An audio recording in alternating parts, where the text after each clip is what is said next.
I'm so nervous, Jim. We haven't actually encountered a single piece of crime other than the... Wait, you don't have Okay. evidence on that? Having just the digital nomad visa is not sufficient. I didn't really want to be involved. Really? I just wanted to get by. The rental for the condo in Medan is probably about $700. Right after army, we immediately applied for a flat. One of the primary reasons for working, right, or business in general, to get back the freedoms, the kind of freedoms that you want, like the financial freedom, the time freedom, the mind space freedom, and the location freedom. We have actually moved out of Medan.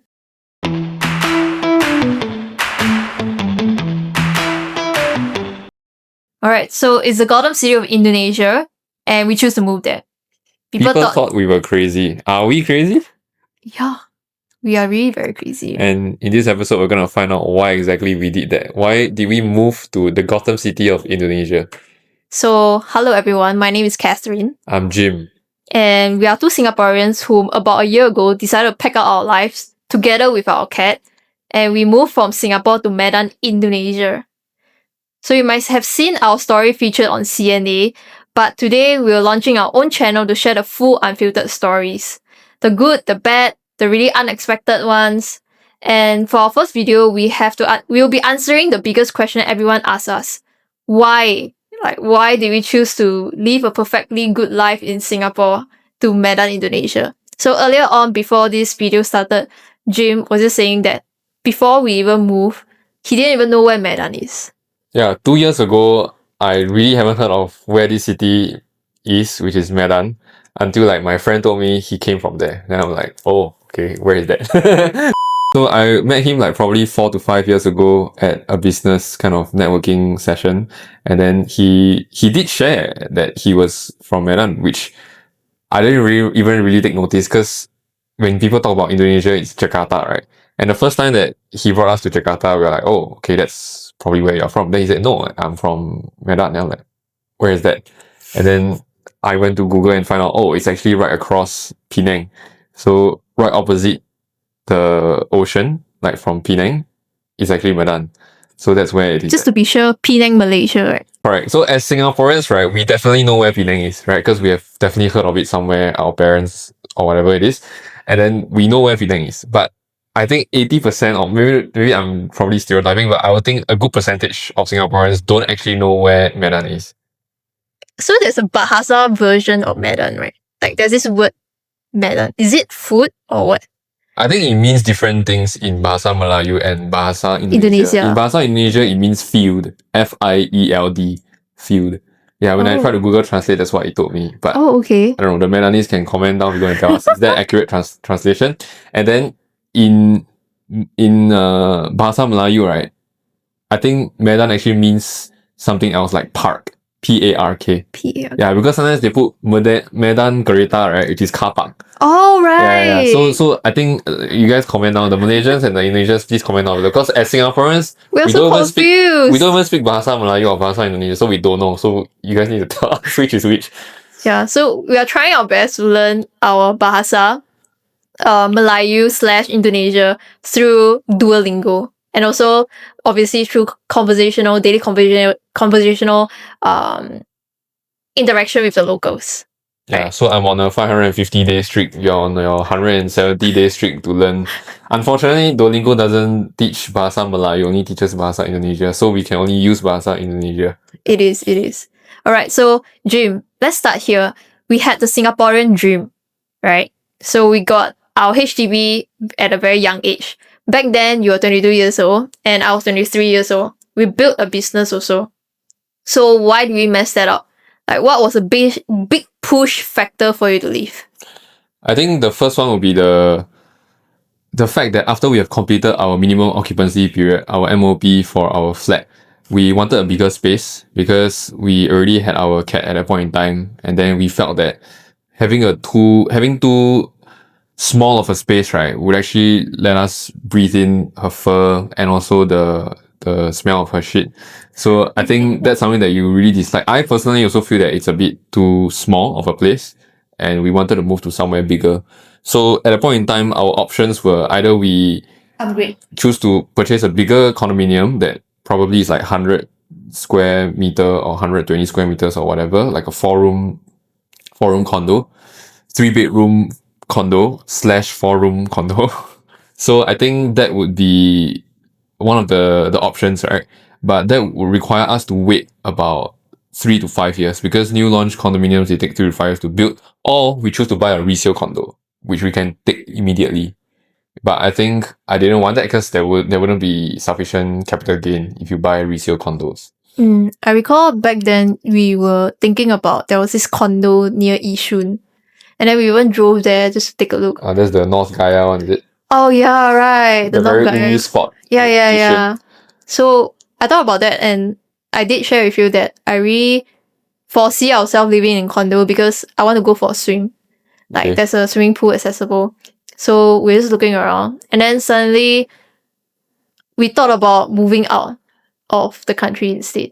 So I think we can talk about the next question, which is like, when we decided to leave, the list was Australia, Canada, and I think Bali. I think based on our like a Spreadsheet. year, our spreadsheet. I thought there was Taiwan, Yeah, there was Taiwan and New Zealand actually. but Malaysia was out of the list. Yeah, I think we conveniently left it out because we felt that Malaysia was basically Singapore already. It's like, it's too close already. We keep entering in Malaysia like nearly no every peak, week. right? Yeah, because It's we go in every week. If you want to move, you should move somewhere further. Yeah, the thing is, we went in every week. Like, Yeah. by driving in straight to Woodlands checkpoint, because we live near Woodlands. So it was so convenient for us. It was literally like a 15-20 minutes drive. Interesting. So, I wanted to say that earlier on we list down a lot of countries, right? So, do you like let's start with like the list of countries that we list out first. So earlier on, I shared that Australia, Canada, Bali, Taiwan, and New Zealand. So Australia, there's two parts that we are thinking of. It's either Perth or Melbourne. So we actually went to see Melbourne. Yeah. And then why didn't we choose that? I think the flight time is a big factor because it would be a 7 hours flight, right, for us to go all the way to Melbourne. And then as it was our first time trying to migrate to another place, we would be afraid if there's any administrative matters that requires us to come back to Singapore, then it would still be a 7-hour flight. And if you make it both ways, it'll be 14 hours. And then you add the travel time to go to the airport, to prepare for the flight, to check in your baggage, it will be another like 3 hours. So 14 plus 3 will be 17 hours. I think that will be one whole day wasted just on administrative matters like that. And of course, the cost of the flight will be high also, right? Compared to, let's say, somewhere nearer like Indonesia or Singapore or Malaysia. What about Perth? Perth, I think same thing. The flight will be 4 hours to 5 hours. Is it? Yeah, it's 4 to 5 hours. I thought it's only 1 hour. No. That will be KL, Malaysia. right? Yeah, that will be Malaysia or Indonesia. Oh, okay. So just some backstory is that we actually went to apply for the visa for Australia, and then we went to do like all the health checkup. I went to like did some blood tests as well. Weirdly, my visa got approved, and then his didn't get approved. So you want to tell us more about that? I think it's because I declared that I was serving NS military service and stuff, and then I mentioned that I'm like still You are going back also- for reservist or something. So I don't know whether that affected the application or something, but other than that, all the other financial documents and stuff, it's exactly the same. So What is the visa called? it's called a tourist work visa, I think. Oh, is Yeah, it? it's a tourist work visa. It actually allows you to find work there if you want to. Oh, is It it? does. So before you even move there, you can apply for this visa. So Yeah, that- and the criteria is that you cannot exceed the age of 30 years old. Oh, right. So at the point in time when you right, applied, right, I remember. think you were 29, Yeah. and then I was 28. Correct. So that was the last year that we could actually apply for the visa, and I think it's extendable to a maximum of 2 years, if I'm not wrong. Yeah, so that was the visa that we tried to go for. I see. Then after that, was it during the same period that you went ahead to apply for the Indonesia visa as well? No, the Australia visa we applied 2 to 3 months, actually way before we actually applied for the Indonesia visa. Huh. Yeah, way before, like months before, 4 months before, I think. Then when did you actually start to apply for the Indonesia visa? That was April last year. I April to see. May last year. Yeah, Okay. then we really tried to apply for it and try to get it. Mm. Otherwise, we'll just be relying on the APEC card. What is the visa called in for the Indonesia visa? Is it called Digital Nomad Visa or what is it? In Indonesia, it's called DE Run. Sorry, that's Malaysia. Sorry. So in Indonesia, it's called Remote Worker Visa. Is it like specifically the visa is only specifically for Medan itself or the whole of Indonesia? No, it's for the whole of Indonesia. So I think people that typically apply for that visa, they are trying to live in Bali. They're trying to move to Bali because that's where most of the digital nomads are, right? We selected a very rare and unusual choice because it is indeed the Gotham City of Indonesia. Okay. And we still went for the same visa. It's called Remote Worker Visa. Yeah. I think just want to say disclaimer, the Gotham City, this term, it wasn't came up by us. So we went to it's do all a over little the bit. internet. You can go and look at all these links that we're gonna point out below. It's not by us. It's just we're just quoting from other articles that wrote it this way. We're not trying to, coin the new term or something. No, we're just taking it from. Why so nervous, Jim? Just say. We should come back to the topic, which is like, why do we choose Medan initially? People warn us about this city called Medan right? in Indonesia. And then why do you really think that Medan is a Gotham City, and do you really think that like this moving to Medan is a good choice? So we need to give some context. The reason why people call it the Gotham City of Indonesia is because the crime rate is the highest amongst all of the cities in Indonesia. Whether that is statistically correct or not, I don't know, but that's the context. Do you want to like explain what Gotham City means? Like, not many people know what Gotham City. Oh wait, like, sorry. I didn't even know what Gotham City. Okay, so why does Batman exist? Batman exists because he's there to save the city, right? He's there to save the people of Gotham City. Yeah, so that's why the term Gotham City is being used to describe Medan. It's because the crime rate is high, right? So I think going back to do we actually feel that it is the Gotham City of Indonesia, or do I feel? I don't think so, because we haven't actually encountered a single piece of crime other than the potentially. So the weird thing about the visa that we applied, right, is that just having the digital nomad visa alone, it wasn't sufficient. We still have to apply for this thing called kitas. So for kitas, right, we have to keep going back to the government office to do some paperwork. But we just go back lor. Like, we just keep going back. Like, there's this particular officer that keep asking us to, your passport photo, you need to have a blue background. Provide additional supporting documents. Yeah, so we just keep going back, but we didn't think about much. Then somehow he shared this with us. Like, very weirdly, he shared that like, you came so many times, I would assume that you will bring some cakes and drinks. Then we didn't know what's going on, so we Google Translate ma. We Google Translate, then we was like, cakes and drinks. Then we keep trying to use the Google Translate back to ask him, why do you need to bring cakes and drinks? Why? Because it was an open concept. And then I think he got kind of flustered. And then he kind of shunned us out. Like, now coming to think about it, like what do you think he's trying to say? Wait, you don't have evidence on that. So that's why I say I feel. I never say that what I say is 100% true. By the way, everything in this video, you can take it as a bunch of baloney. Yeah, it's probably bullshit. It's completely not factual at all. Because it has been 1 year ago, and then these are all based on memories. So yeah, now we gotta go and take one can of beer and drink, and we are completely drunk, by the way. Yeah, so don't take whatever we say in this video to be true. Everything is probably fake. Yeah, anyways. For those that wanted, that plans to move to Medan with the digital nomad visa, having just the digital nomad visa is not sufficient. You really need kitas to open a bank account, to buy a car. But the ITAS requirement is that you just need to have the remote worker visa, and then you take it to the office, and then they are supposed to do the paperwork for you. That's all. The visa is the equivalent of ITAS. Yeah, it's just that you need to supplement it with some other additional documents like passport photo in red color background, etc. Oh, right. Red, blue, and white. Anyways, we are diving too deep into the visa part because I saw on Instagram a lot of people are asking about a visa. Like, how do we actually get a visa? What do we do for the visa? So I just really want to dabble a little bit on that. So going back to the first question, or question number 2, which is why Medan, right?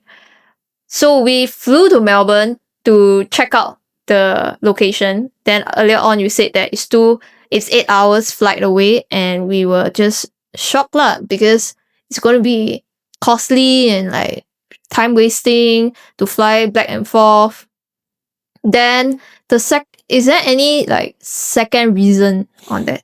I think the cost factor is also another one. Like a plate of, I don't know, Chinese food there can cost like $15 or $18 Singapore dollars, by the way. So let's say I go to like, I don't know what they call it there, Express or something, but if you try to order Chinese food, which doesn't taste very, very good also, it's gonna cost $18. Like mixed rice, cai peng costs $18 Okay. in Melbourne when we tried. So it's very expensive, I think. Oh yeah, Melbourne is expensive. Yeah, and we are the right? kinds that probably eat out quite often. Mm. So yeah, I think that's one. And then the second one will be, But the food is damn fresh in Melbourne. It's damn fresh. It's damn good. Like when we were cooking our chicken steak and beef in the Airbnb in Melbourne, even the eggs is also very good. no, I agree. But the issue still comes from the fact that if you are eating out, right, it is very expensive. Oh, right. Parking is very expensive. Right. Because we probably need to drive, right? If we stayed there at the suburb area, right, which is the initial place they wanted to rent, which was I think 2,800 Sing dollars, if I'm not wrong. It's very far from the city. It's like 40 minutes away from the heart of Melbourne. Mm-hmm. So that would have been where we would have rented and stayed. Oh, right. 40 minutes away. And it was also featured on CNA, that the house. Yeah. I think we'll talk about that experience in another video. Okay.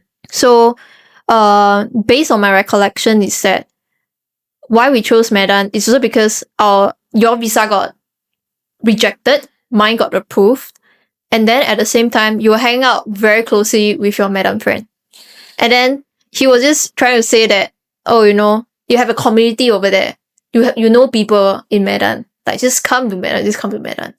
So I would say that the support being there in Medan is not so lonely because there's someone there that we know.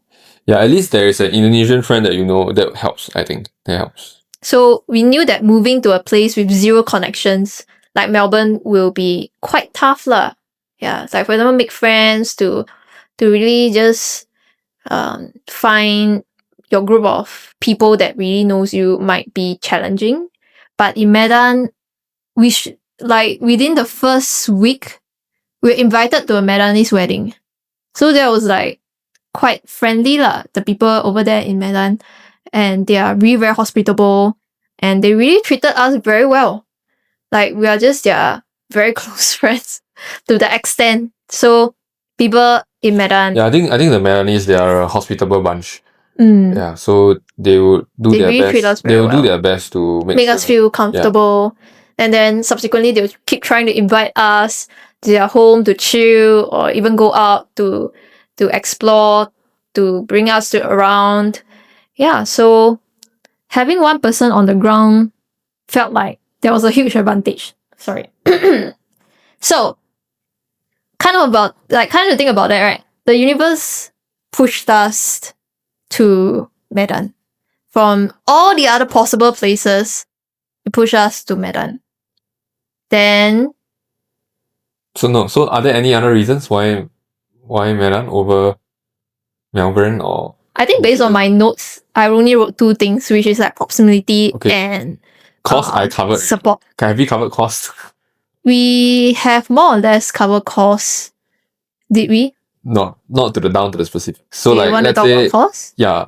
So let's say the rental for the condo in Medan is probably about $700, including the maintenance fees per month. Electricity? No. Electricity not yet, Okay. but let's just talk about maintenance fees plus rental. It's about $700 a month for the rental and maintenance fees, right? Whereas in Melbourne, it would have been 2,800 Singapore dollars a month. Oh, right. I remember. Yeah, that which place. is about 4 to 5 times. Yeah, so I think that would have been a second factor, which is the cost. And then the third factor, I think, if we were to move to a country like Australia, right, we will probably be treated as quote unquote a third class citizen as opposed to a first class citizen. This might be a little bit insensitive, but I think it's probably true. Like, we might not be experiencing it during our time there as a tourist, but I think there would still be some form of. I would say that not everyone in Australia will treat tourists or non-locals like that. There's bound to be some black sheep. Like even like anywhere in the world, like in peaceful Singapore, there will also be bound to have some racial tension. Some racial but discrimination. not so bad, I would say. Yeah, not so bad to the extent in other countries. I would say that Australia is not that bad because during our visit there wasn't any case whereby people discriminate us. Yeah, but there is that fear. when you That is move that out fear. when you move out of Yeah. Southeast Asia, there is that fear, right? So correct. you definitely want to remain within Southeast Asia just to be safe, especially if it's our first move. Oh, right. Maybe if it's in the future, like 5 years down the road, 10 years down the road, I don't know what happened. Maybe if we choose to do so, that might be an option for us at that point in time. But I think for a first move, we want to try somewhere closer, somewhere that is more closely connected to home, somewhere where the culture is not radically different, the people they are not radically different, they more or less speak the same language, that would have been the third reason. I think since we are talking about this still in this topic on like why Medan, I recall that before we went to Medan, we visited Canada, right? And then we have a friend there that moved to Calgary. And then back then we were really considering moving to Canada, right? Canada is really amazing, like But the forest that we went. I think they have a drug problem. But then again, it's not about the drug problem or not. It's just the hiking places, the forest, of course. and then the nature is great. whoa, There's it's no dispute. amazing. Yeah, the hiking areas are great. The beach areas are great. The nature there is great. The weather is great. There's no doubt. There's no dispute. Yeah, it's damn good. It's just that back then we went for how long? 90 3 days. weeks. So we went for a total of 23 days. 23 days. And then we tried to work and travel there, right? Yeah, but the time zone is a huge problem. It was a huge problem. Yeah, because we were always working the graveyard shift, right? Because we have to work the Singapore hours, but be in a time zone that is literally 12 hours or 13 hours behind, back. 13 hours behind Singapore. It's like the whole of Asia has already started working, and then like a day ahead of us already, and then we're still 1 day behind. So that difference in a huge amount of time zone makes a huge difference, I would say, so in your motivation. Correct. So definitely that's one of the reasons why we immediately ruled out Canada because it was just not an option. Oh, I remember already. Japan was so one of the options. Because back then, I saw on Instagram, right, that you can buy a $1 USD house, a haunted house in Japan. And then we did kind of look up on the internet on property in Japan. But then again, I think Jim disliked the idea of learning a challenging language. Yeah, a challenging language. Because we also tried to work and travel in Japan before. And then I absolutely love it. It's like you're 1 hour ahead. People, like, it's already 9 a.m. already, and then you're already 1 hour ahead of everyone, and they're still sleeping, or rather they still haven't started work yet, but you're already 1 hour ahead of everyone. So it feels kind of great lah. Okay. Yeah. I mean, just 1 hour ahead doesn't do much. Oh, I know already. Like in Melbourne, right? Melbourne is like 3 to 4 hours ahead. Okay. So I think that was one of the reasons why I was so excited about Melbourne. Because it's like, wow, everyone is still sleeping in Singapore, and then we are already 4 hours ahead. Wake up 1 hour early. That wouldn't be the major reason why you want to move, right? It would have been something else. It would have been the culture, it would have been the way of living, the parks, the nature. I think that would have been the bigger reason. Not so much the time zone difference. But ironically, Medan is 1 hour behind of Singapore. Okay. Right. So going to the third question, the personal pivot. The move wasn't just geographical. It was also a massive pivot for our relationship. we're fighting a lot in Singapore while working together.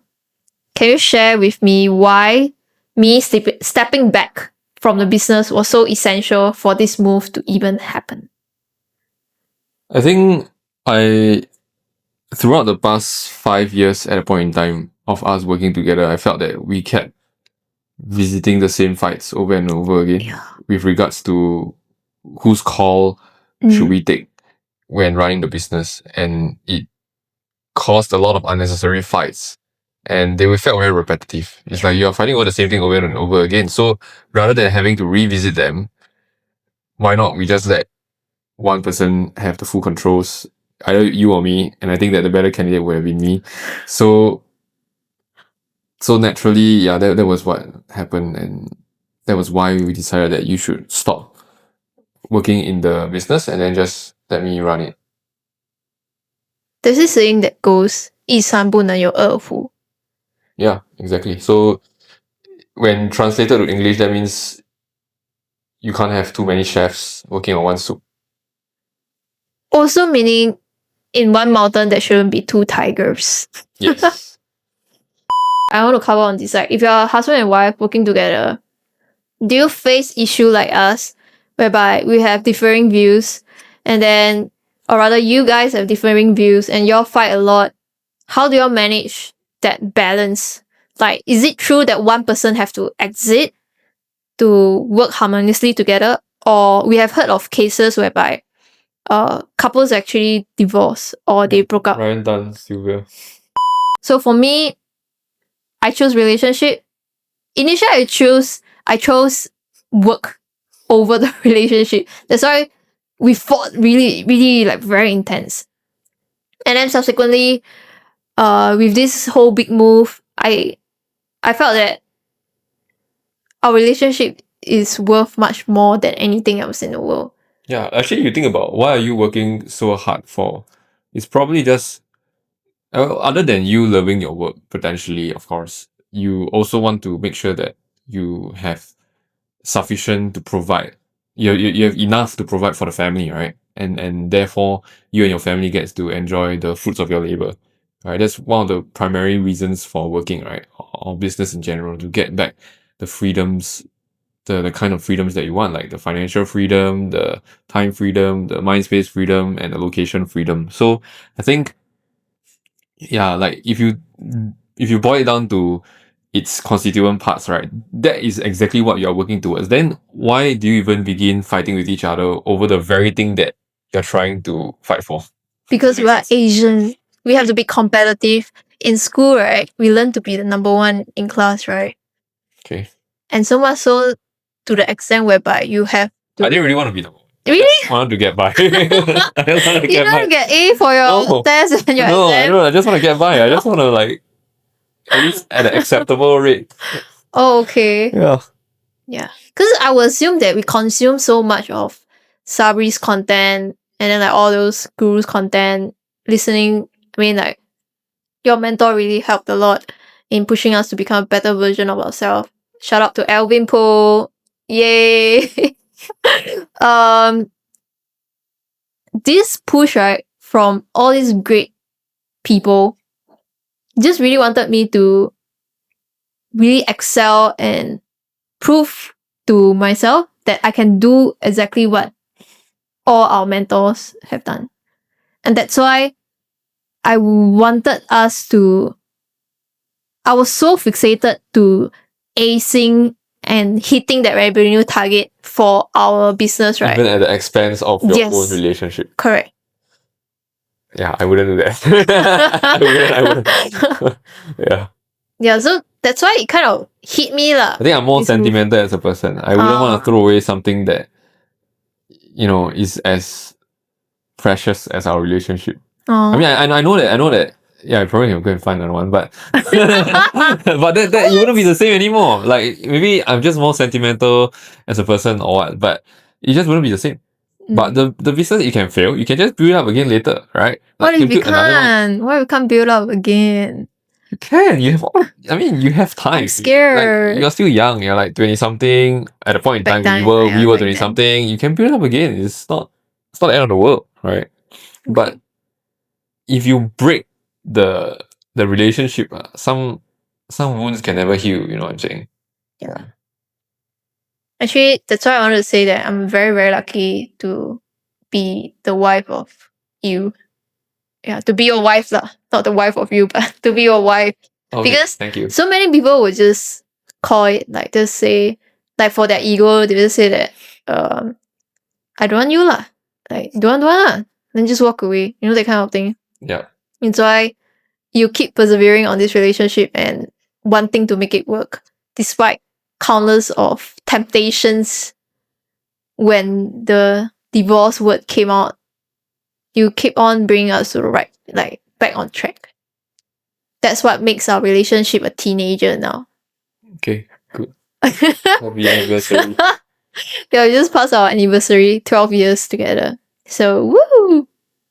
Alright, the final question is that the real reason.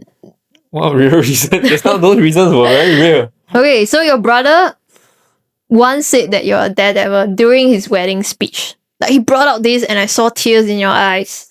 So we moved out of our parents' home when you were 22 and then I was 23. And then you started your business when you're 23 years old. Yeah, I remember that. And then was this move just another impulsive stunt of yours or was it a bigger vision that you have?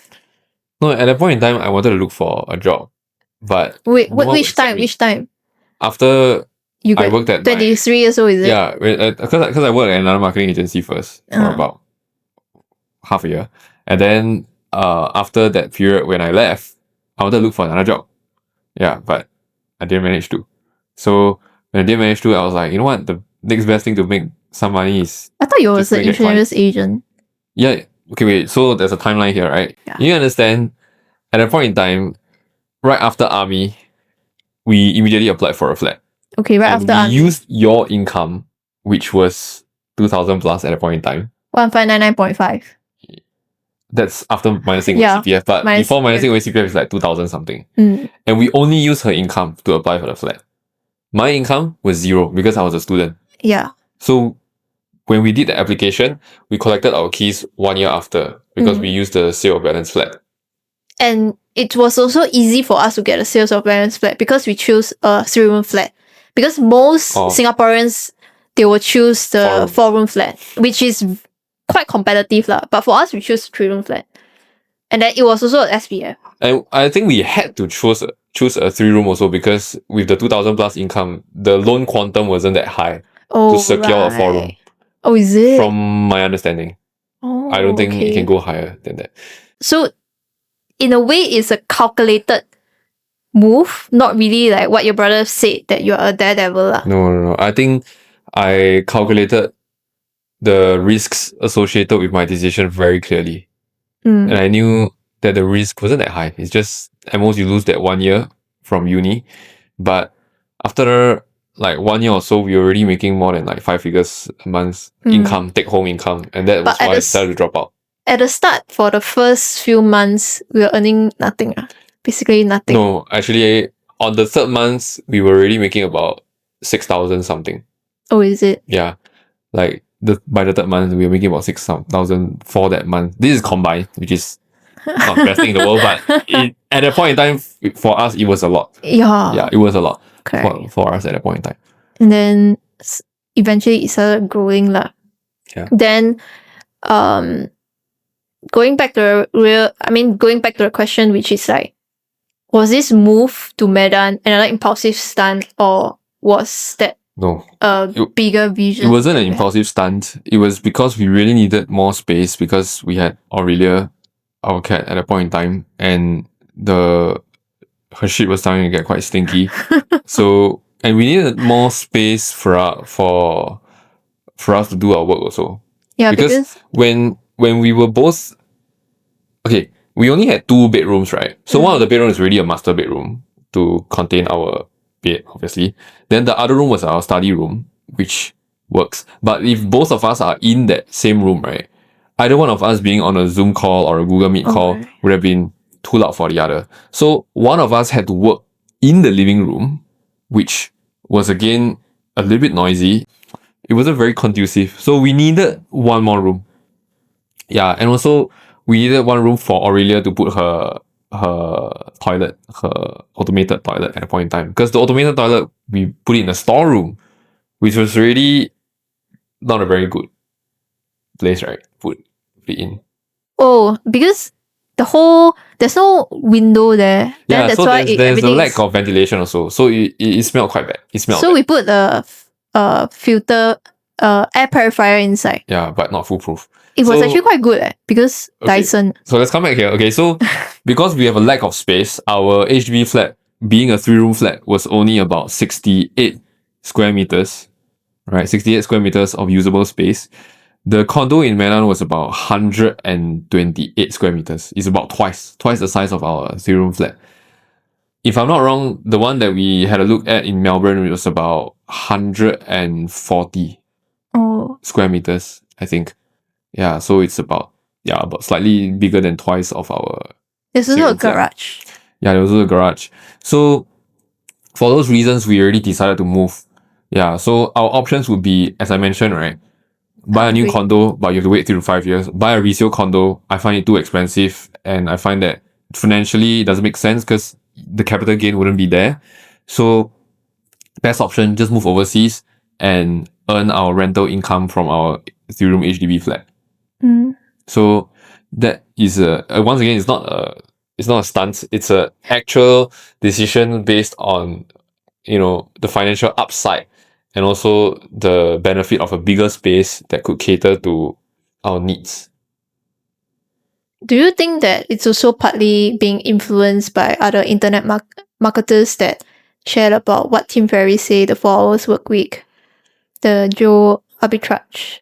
I really wasn't studying anyone and looked at, oh wow, this guy did it, so I should do it too. No, it's not so much of that. It's just like, what are my options here, right? And then when I looked at what those options were, it was really just buying a new flat and buying a new condo and having to wait, or buy a resale condo, which financially doesn't make sense, or move out overseas and actually get a bigger space at a fraction of how much we are getting from our rental income, which is indeed the case. Because right now we are renting out our flat in HDB for 3,200 Sing dollars, and then we are only spending about 950 Sing dollars a month for our rental here for a landed home that is about 220 square meters, 220 to 250 square meters. Mm. Yeah, so we really get an abundance of space for a fraction of the price.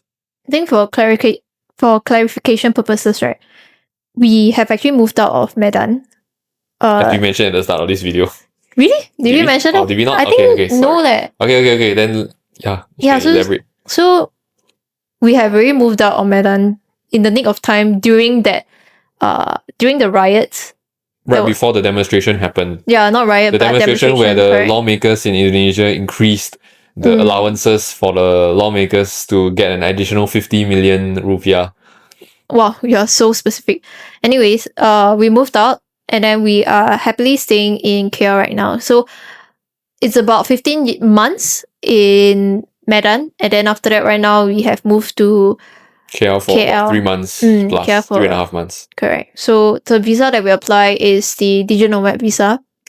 You mean for Malaysia? Yeah. They call it the DE Rantau visa. Yeah, the Rantau Visa. Yeah, but it just stands for Digital Nomad Visa. Yeah. Correct. So earlier on, Jim was just saying that over here, we rented our landed home for about 900 Singapore dollars, right? Correct. And we can find this price point because it's very near to the airport. It's very outskirts from the Okay, I wouldn't city say area. it's very near to the airport. It's still 20 minutes drive from the airport. Oh. Yeah. It's like half the It's nearer to Cyberjaya. duration. It's 5 minutes from Cyberjaya, which is quite near administrative/government office area of Malaysia. Correct. Then I think regarding to like our house hunting here in KL, we'll talk about that at the later part of our video. Right now, our minds are still fresh in Medan, so for all our upcoming videos, we'll just be talking about Medan itself. So that's it. That's the real story. It's a mixture of burnout, strategy, and honestly a bit of just do it. Right? Okay. Just do it craziness. So for our next videos, we will take a look at all the comments in our IG, in our Instagram, and look at the comments that you guys have reached out to us, even via inbox as well. Some of you have asked us some questions. So for the next video, we'll try to come up with we'll try to cover 4 questions. Yep. And then let us know what you think in the comments. Earlier on, we have also asked quite a few questions, so please comment down below and we'll read them all. Make sure you subscribe so that you don't miss the next chapter of our life. So see ya! Bye!